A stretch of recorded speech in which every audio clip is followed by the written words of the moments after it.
passou a vigorar 22 de setembro de 2014, estabeleceu a obrigatoriedade do incidente de uniformização de jurisprudência. O tribunal tem que sentar, vai ter que discutir sobre o posto, sobre o que já existe, que são já essas divergências intramuros. Então, é essa a preocupação que o professor Barbosa Moreira carrega para a gente. Essa letra C aí é sobre o que já existe. Então, a gente já pode atuar. A lei já está em vigor. Devemos atuar. 2, outro procedimento. A decisão recorrida tem que ter interpretação diversa de outra turma para fazer o cotejo.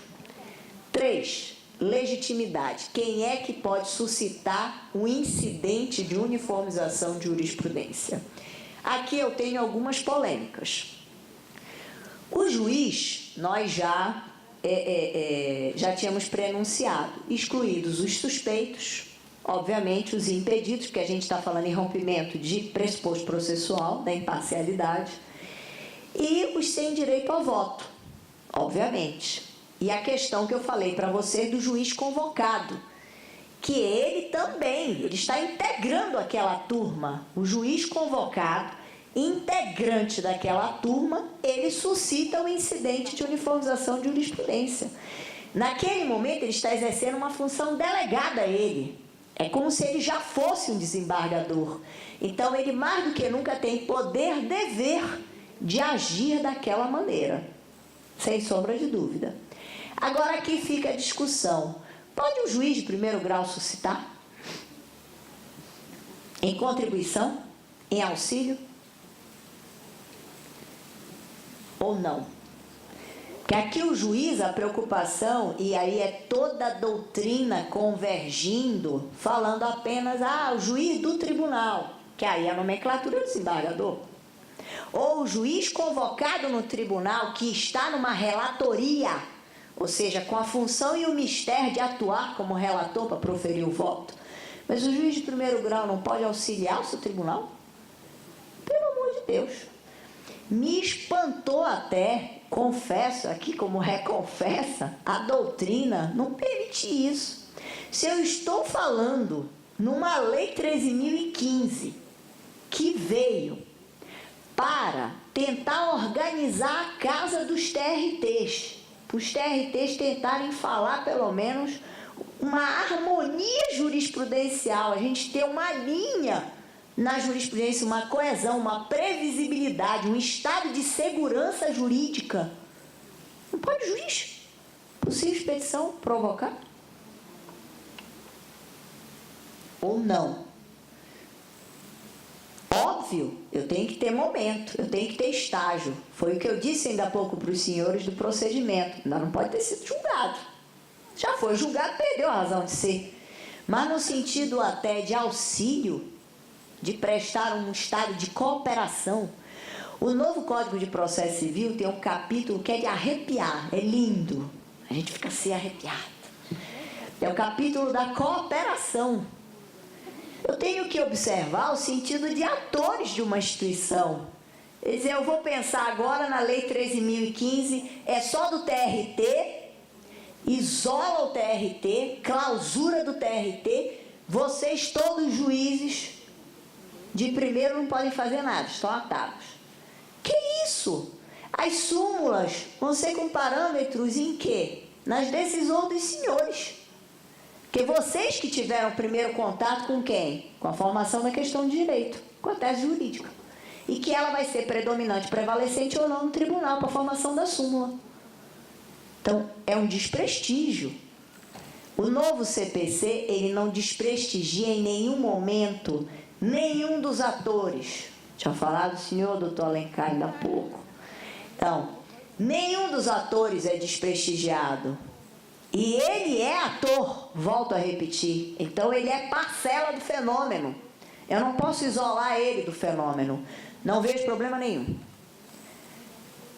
Simples requerimento, simples petição, alertando.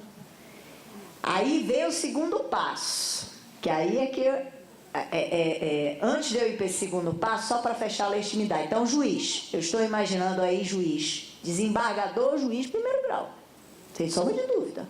até em contribuição, em auxílio à formação de gestão do tribunal. E eu vou falar algo que é caro, e para mim ainda mais agora, a doutora Rita passou pela gestão, a doutora Ana, também aqui, ex-chefes do Ministério Público do Trabalho, para nós gestores, doutor Alencar, que foi gestor, doutor Sérgio, agora gestor, a gestão é algo muito caro, que nós não estamos preparados para lidar com ela, não fomos formados para ela. E essa Lei 13.015, ela é mais do que um ato de preocupação jurídica, é uma preocupação de gestão procedimental do seu tribunal, de gestão organizacional do seu tribunal. Porque um tribunal que não consegue editar uma súmula, que tribunal é esse? Que língua que ele fala? Que discurso ele me profere? Que ele não consegue ocasionar para o seu jurisdicionado uma segurança, uma previsibilidade do que ele vai esperar dessa justiça do trabalho. Então, qual vai ser a nossa ligação, o nosso vínculo com a sociedade? Zero. Me desculpem se eu estou sendo até muito forte dentro desse discurso, mas é porque eu vejo a Lei 13.015 com bons olhos. Ela nasceu dentro do TST com uma preocupação desses ministros do TST para partir para frente, para a gente caminhar. E eu faço aqui até um registro que eu não falei. O doutor Valmir, nosso paraense no TST, esteve totalmente envolvido na edição dessa Lei 13.015 também, ao lado do ministro Luiz Felipe. Então vejam, se é para colher os frutos do que já vinha sendo desencadeado no CPC e que colhemos os frutos por uma lei que é melhor até que a passagem, em muitos casos, do novo CPC, eu tenho que ter esse discurso dentro do TRT afinado, do juiz até desembargador e gestores, presidência, vice e corregedor. Presidência, vice-corregedor, porque é ato de gestão. Então, juiz, qualquer juiz, parte, recorrente ou recorrido, e não coloquei aí para vocês, coloquei na figura do terceiro interessado. Eu vejo qualquer interessado, desde que, óbvio, eu tenha demonstrado um interesse para chegar a uma prática fundamentada de suscitar um incidente de uniformização de jurisprudência. Também não é algo assim, dizer assim, olha, vim aqui, faça um incidente. Não é bem assim. É o trato com a justiça, dentro de uma petição fundamentada. Agora, a questão que eu queria colocar, que é de discussão. Há direito subjetivo processual ao incidente? O tribunal é obrigado ao incidente? Pela Lei 13.015, sim. Mas não veio assim para o CPC. Isso eu quero deixar bem claro. Existia já uma discussão crítica na doutrina. Coloquei até aí o contraponto, Vicente Greco Filho, um doutrinador mais antigo, mas também com toda a sua doutrina balizada, sempre disse: incidente de uniformização de jurisprudência nasceu com Buzaide sem eficácia vinculante, eficácia persuasiva e sem ser obrigatório para o tribunal, sem esse direito subjetivo. Só que a doutrina moderna, e aí no neoprocessualismo, numa visão, num processo para ele conseguir atingir esses seus fins, e uns fins, como eu falava ainda há pouco, até organizacionais, os fins da efetividade realmente, para a gente falar esse discurso hoje, numa nova faceta do processo como exercício de direito fundamental, o Marcelo Vigliari eu colhi porque é um doutrinador de processo coletivo, que há o dever de uniformizar, sim. Que imaginem, numa tutela coletiva, eu estou falando em processos repetitivos, divergência intramuros, repercussão para uma sociedade, aqui para a gente muito caro no processo trabalhista, com uma categoria muitas vezes inteira de trabalhadores. Eu não vou entender como dever de uniformizar? Então, desde que preenchidos os pressupostos legais, se me perguntarem a minha opinião, eu já digo. Para mim, é obrigatório e a lei veio e não é inconstitucional e nem ilegal. A lei não tem eiva de inconstitucionalidade alguma. O incidente de uniformização de jurisprudência vem até corroborando e confirmando a plataforma dos direitos fundamentais. O que é hoje que a gente vai pensar como acesso à justiça? Nenhuma lesão ou ameaça pode ser excluída da apreciação do Poder Judiciário. É só o ingresso ou é a resposta útil, adequada e eficiente? É só, repito, é só o ingresso, como era a jurisdição clássica, aí que eu vendo aquela mandrei, os italianos dizendo, dizer o direito em caso concreto. Ou é com uma resposta útil, adequada e eficiente para essa categoria de trabalhadores que está envolvida. E mais, para mim o que é caríssimo, eu não posso romper hoje padrão de isonomia. Como é que eu posso ter 2 trabalhadores com a mesma tese jurídica, com a mesma questão de direito e com 2 decisões díspares? Repito, mesma questão de direito, mesma tese jurídica. E as decisões atritam, colidem? Isso a gente não vai chegar ao ideal, que é do direito integrativo, que hoje é a plataforma que se estuda em Harvard, do Dworkin, do Alexis, de argumentação jurídica proporcional, razoável, que a gente podia estender aí para o campo maior de uma argumentação, de uma filosofia. Não vamos chegar. O direito não vai atender a isso. Então, para ele ser sinônimo de integridade de um sistema, eu tenho que ter um TRT, no mínimo, um padrão de coesão, de previsibilidade. Como é? Competência preliminar é do órgão fracionário sobre a existência ou não da divergência, prolata o acórdão, profere o acórdão, como a gente falava, só da questão, e caminha a presidência para a sessão do pleno, sendo que todos os integrantes já devem ter conhecimento antes da sessão da discrepância jurisprudencial. Isso nosso TRT já está avançadíssimo. A gente observa que os gabinetes já recebem, já tem esse trânsito. Então, isso para a gente aqui é brincadeira. Isso já é realidade. Eu não vejo problema algum. Basta ir lá, clicar e abrir, porque vai estar na tela. Então, isso nós já temos. Coloquei aqui para vocês a participação do juiz relator convocado, que eu falei ainda há pouco, que inclusive eu tinha me esquecido, mas é oriundo do próprio regimento interno do STJ. Isso aí é só para deixar para vocês. O julgamento, o pleno, não reconhece a divergência, volta para a turma. Não há divergência, decisão irrecorrível. Como eu falei, é mera questão de interlocução, mera questão incidental de fase, não cabimento de recurso. Pleno reconhece, diz a questão de direito, votação por maioria, súmula, precedente de uniformização, decisão irrecorrível também. Como é que fica a questão do juízo de admissibilidade? Por quê? A turma, ou o juiz convocado, ou o próprio desembargador, entende que deve haver uniformização, que tem divergência. A turma acolhe. Bate no pleno, eu tenho uma relatoria no pleno. O relator no pleno diz, não, eu não estou vendo os requisitos para uniformização de jurisprudência. Por que pode haver esse embate? Onde se quer alcançar? Eu tenho um duplo juízo de admissibilidade, então. A admissibilidade na turma, no órgão fracionário, que pode não ser positivo no pleno. Porque o pleno vai avaliar se é questão de direito, controvertida e relevante, e se tem o dissenso intramuros. Porque eu posso não ter os requisitos específicos. A questão tem que ser de direito, a discussão, que é questão de direito. Segunda discussão, pertinência, relevância. Se há divergência, também intramuros. Se ficou caracterizada. E se houve um erro, que todos nós somos falíveis, se de repente houve reforma, já não tem mais, caiu um requisito, se a questão não é de direito, se não é relevante, então isso vai ter que ser avaliado ou reavaliado pelo pleno. Por isso, duplo juízo de admissibilidade. Tem que ser sempre ouvido o Ministério Público do Trabalho.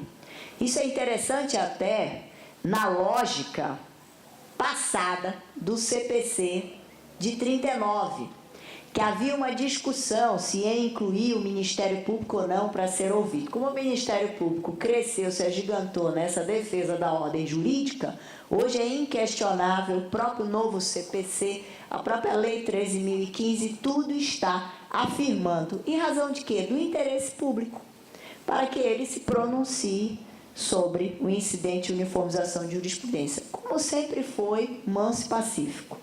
A súmula, ela só pode ser editada com a maioria absoluta.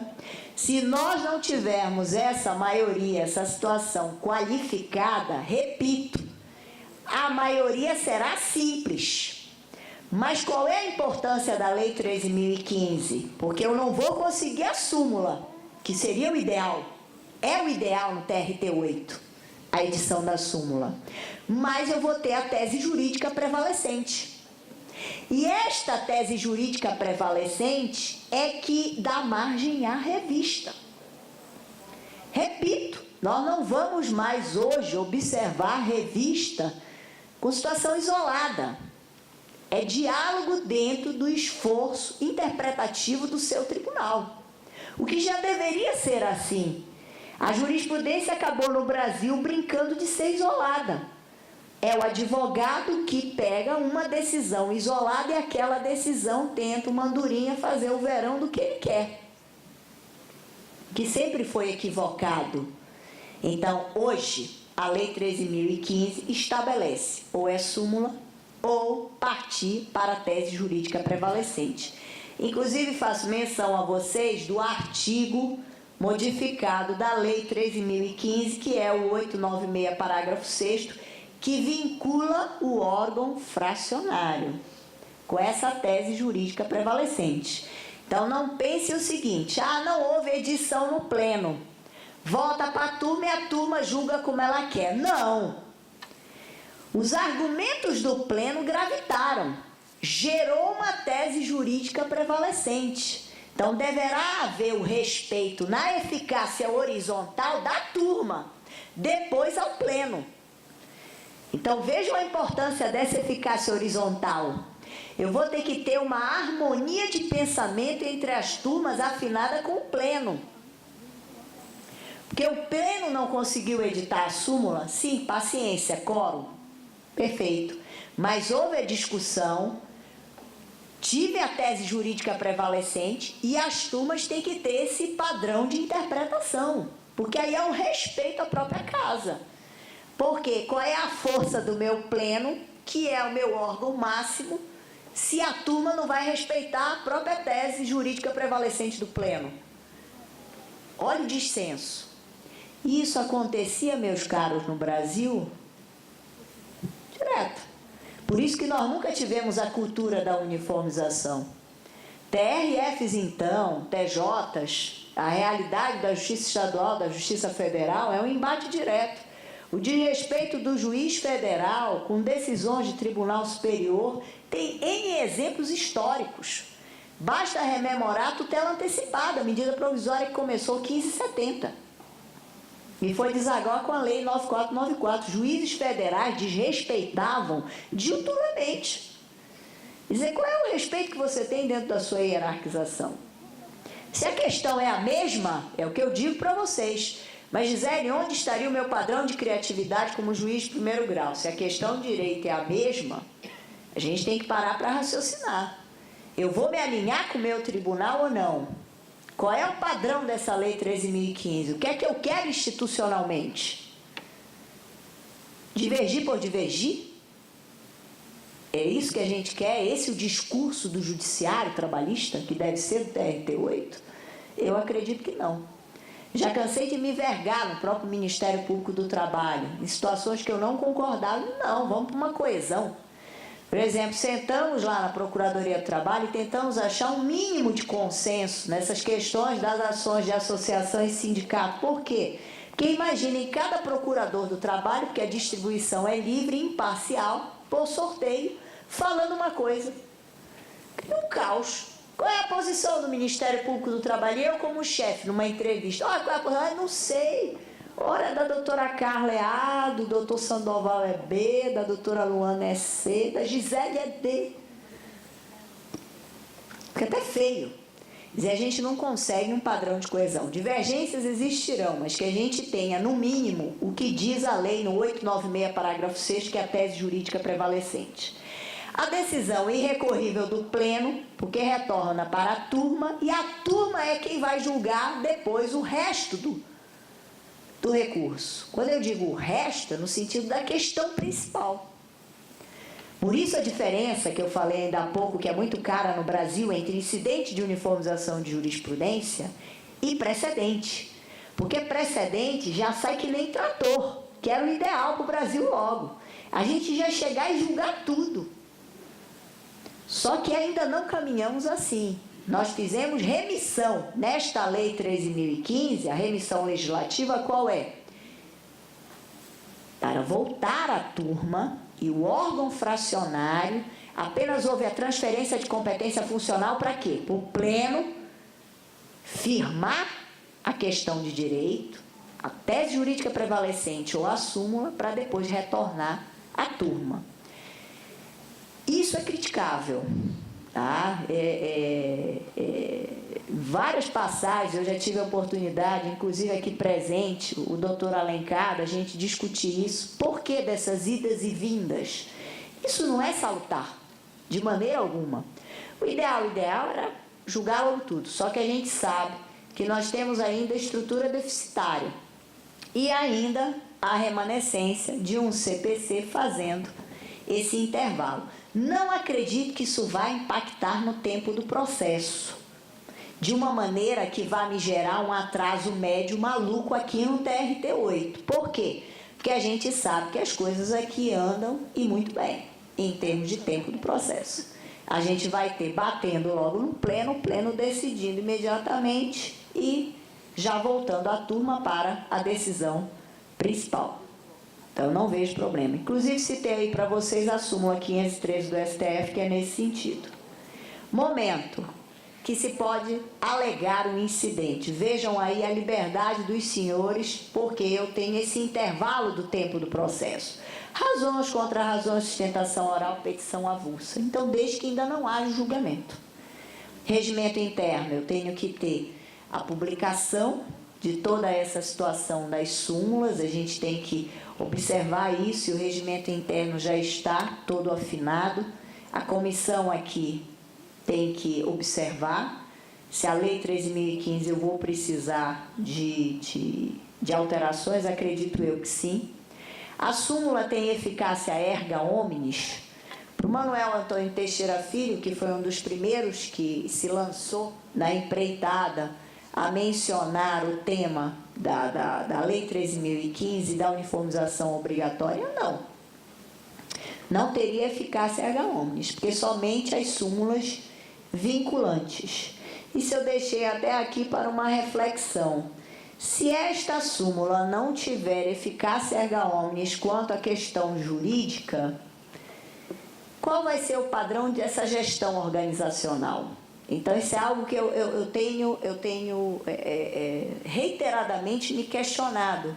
A Lei 13.015, ela veio ou não para essa gestão? Veio. Então, ponto concluído aqui na reflexão. Se é para uma gestão de tese jurídica, por que eu não vou adotar? Se eu deixar de adotar, eu não vou conseguir o que é o desejável. E mais, aí eu vou fazer uma pergunta e a provocação é para os senhores juízes que estão lidando no primeiro grau. Eu estou ali num processo, aí já tenho uma súmula aqui do meu TRT-8, firmou a tese jurídica. Aí eu estou lá no meu processo e digo assim, não vou seguir a súmula do TRT, porque para mim aqui esse processo não concordo com a súmula do TRT. Do que adiantará a decisão dos senhores? Pensem um pouco adiante. No jurisdicionado, o jurisdicionado prejudicado, ele vai poder ingressar com a revista? Não. Que a revista, ela estará para que padrão? Da súmula ou da tese jurídica prevalecente. Então, com a decisão isolada, aí vocês poderiam dizer, então pronto, eu estou completamente agora manietado da minha independência. Também não concordo. Porque se vocês tiverem a criatividade, e é o padrão da tese jurídica, a tese pode ser outra, que é o distinguishing, do que a gente falava precedente, que é do overruling, já é outra realidade, é outra causa de pedir. Eu não vejo também problema.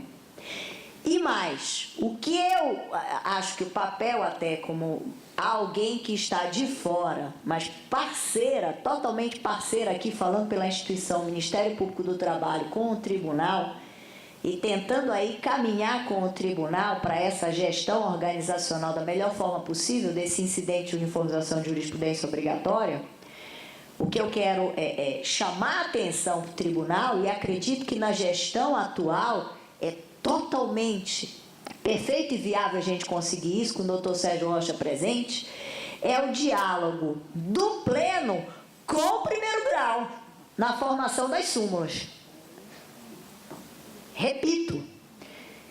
E aí, várias sugestões, eu até aqui elaborando essas poucas linhas aí para deixar para vocês, imaginei internamente, no expresso de vocês, sugestões, ou pela escola judicial, ou mesmo institucionalmente, no expresso institucional, onde nós teríamos a possibilidade de discutir para dialogar da melhor forma possível do aspecto plural. Para a súmula depois não ser taxada e carimbada, a súmula é do tribunal e nós não temos participação com ela. Vocês já têm que se ver, é isso que eu quero deixar muito claro, como atores. Porque a tese só vai vir porque começou com vocês. Então já vai ter a parcela de vocês no tribunal. Então não se sintam excluídos desse fenômeno, ao contrário, é um fenômeno inclusivo, que parte do juiz e bate na gestão do tribunal. Isso é indissociável, indiscutivelmente. Continuando, 896, parágrafo 4º. O TST verifica de ofício ou mediante provocação do Ministério Público e partes. Olhem só o que eu falei ainda há pouco. Se não for feita a gestão no TRT 8, a Lei 13.015 estabeleceu no parágrafo 4º do 896, eu coloquei lá adiante para vocês ele, literalmente, parágrafo 4º.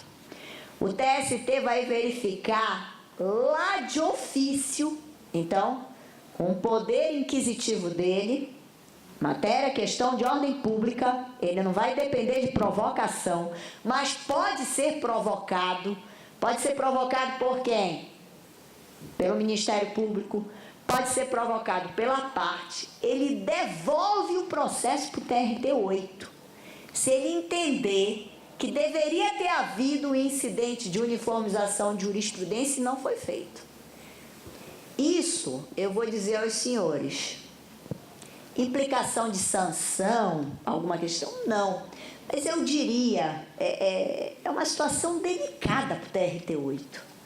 Se o TRT 8 não conseguiu gerir o seu problema de uma divergência intramuros e o TST que verificou a nossa casa, e se incomoda.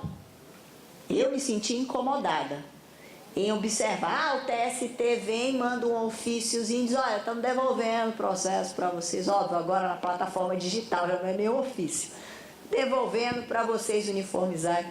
E a gente podendo evitar isso e corrigir, sanar a divergência intramuros, muito melhor.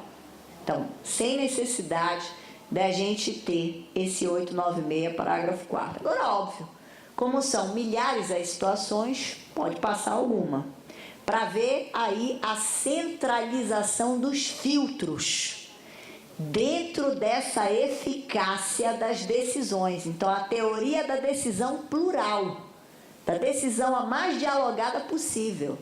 Quer dizer, se passou do TRT 8, o TST checa, para sempre haver essa uniformização obrigatória. Verificação preliminar da necessidade do Instituto de Uniformização de Jurisprudência Quais são os caminhos? Então, legitimidade dos senhores, Ministério Público do Trabalho, relator no TRT 8 e gestão da presidência, que aqui a nós cabe o vice-presidente pelo regimento interno nas funções fracionadas do recurso de revista. Então, doutor Herbert, agora na gestão atual, se furou entre turma e pleno, ou qualquer um de nós legitimados, ele, no exercício da vice-presidência, pode instalar o incidente de uniformização de jurisprudência. Vai verificar. E em decisão irrecorrível. Óbvio que vai passar pela admissibilidade do próprio pleno. Então, conclusões do incidente de uniformização de jurisprudência obrigatória. 1. Segurança padrão em todos os TRTs. TRT 8, coeso do início até o tribunal com as suas súmulas. Não conseguiu o quórum qualificado, parte para o plano B, tese jurídica prevalecente. Importância da súmula, importância da tese jurídica prevalecente, partir para corte de filtro no recurso de revista. Então, o recurso de revista, qual vai ser a finalidade dele? Entre súmulas regionais ou problema súmula e tese jurídica prevalecente. Elas vão se bater. Sempre com essa visão plural. Então, o efeito na admissibilidade do recurso de revista via Tribunal Regional do Trabalho, o presidente e o vice é só receber o recurso quando tiver o atrito e o choque entre súmulas ou com a tese jurídica prevalecente. Obviamente, também no atrito com as OJs e as súmulas do próprio Tribunal Superior do Trabalho. Isso já está no artigo 896, parágrafo 6º. A crítica da doutrina, volto a mencionar, é apenas e tão somente quanto ao tempo do processo. Se isso não vai impactar, porque imaginem qual seria o tempo médio entre turma e pleno. Eu não vejo problema aqui no tribunal, mas outros tribunais pode ser que venham a ter, porque a gente sabe que o tempo médio, por exemplo, do TRT segunda região é muito maior que o nosso, não tem comparação. Mas o TRT 8, não acredito que isso seja, eu só estou colocando aqui para fazer menção, tá? Que pode vir a ocorrer, mas não no nosso, não no TRT 8. O que me preocupa é o tempo médio do TST. O TST checando de ofício e devolvendo para algum TRT. Esta que é a minha preocupação. Minha preocupação não seria a interna do TRT 8. Mas seria a preocupação entre TRT 8 e TST, porque o TST pode vir a demorar na remessa para o TRT 8. Existe uma crítica que eu acho importantíssima fazer. O incidente de uniformização de jurisprudência no Brasil, ele não julga como julga o precedente da common law. Ele apenas fixa a interpretação da tese jurídica. Então, se é a 7ª e 8ª hora que envolve uma interpretação jurídica, vai se fixar qual é a melhor interpretação jurídica, ou qual é a interpretação jurídica que deve prevalecer. Na realidade, não julga, por isso retorna ao órgão fracionário para que ele julgue a questão de direito, como decidiu já o pleno. E o filtro no recurso de revista hoje é que nós não temos mais em decisões isoladas. Então, estão postas as questões para os senhores. Hoje é o que temos e o que devemos fazer. Como devemos fazer? Essa semana já salutaram os gabinetes já envolvidos, formação de todo o material das divergências. Os parceiros foram convocados, fomos nós, Ministério Público do Trabalho, como eu mencionei, encaminhamos pelas colegas atuando no 2º grau, já estão lá o que consideramos o dissenso jurisprudencial. Esse dissenso jurisprudencial, problema algum, pode ser colocado para serem levantadas as primeiras possibilidades de teses jurídicas prevalecentes e, em havendo o quórum dos processos ainda não julgados, edição de súmulas. Essas súmulas terão logo uma eficácia horizontal, vinculando as turmas, os órgãos fracionários do tribunal, para que possamos ter esse padrão da coerência e da coesão. E a grande discussão é quanto à eficácia vertical, se os senhores juízes deverão estar para esse padrão. Acredito eu, numa primeira questão das teses jurídicas, sim. Onde está o poder de criatividade dos senhores? Não é para questão de direito? Os senhores estão para as questões de fato. Os senhores estão para as outras causas de pedir, para as outras situações que vão enfrentar de prova. As provas vindouras, prospectivas, diferenciadas, o distinguishing, o overruling, o que virá dentro de um padrão de significado distinto do que foi daquela súmula. E o que é muito caro para a gente, eu volto à questão, e aí eu vou me encaminhar para fazer até a leitura do ato do TST para a Lei 13.015, para a gente já ir para algumas conclusões e deixar os senhores à vontade para me fazerem perguntas, caso havendo aí interesse, é que qual é a preocupação com a questão de direito? Não existe pura questão de direito. Na realidade, toda questão de direito, ela também envolve, essencialmente, um pouco fato. O que se quer dizer é que envolve um raciocínio dentro de sistema, que é alcançar o sentido e o alcance daquela norma, que lá no direito americano se fala na rule, aliás, para os ingleses a rule e para os americanos a holding. Quer dizer, eu vou chegar para eu chegar ao core. Qual é a melhor ratio decidente? Qual é infinitamente o padrão para a questão principal? Então, a tese jurídica, para ser o caminho para decidir da maneira melhor o fato. Mas não quer dizer que esteja excluída totalmente do fato. O fato está permeando a própria questão do direito. O que a gente tem que avaliar é o instituto do cabimento? Aí cabe. Para quê? Em que ação? A legitimidade é do sindicato? É da associação? É uma questão de substituição? É uma questão de representação processual? Isto é uma tese jurídica. Isto é uma questão de direito.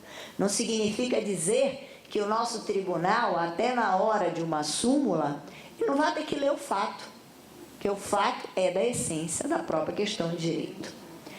O que eu quero refluir, e é uma preocupação que eu coloquei aqui, é o novo CPC, que está aí na tela para os senhores.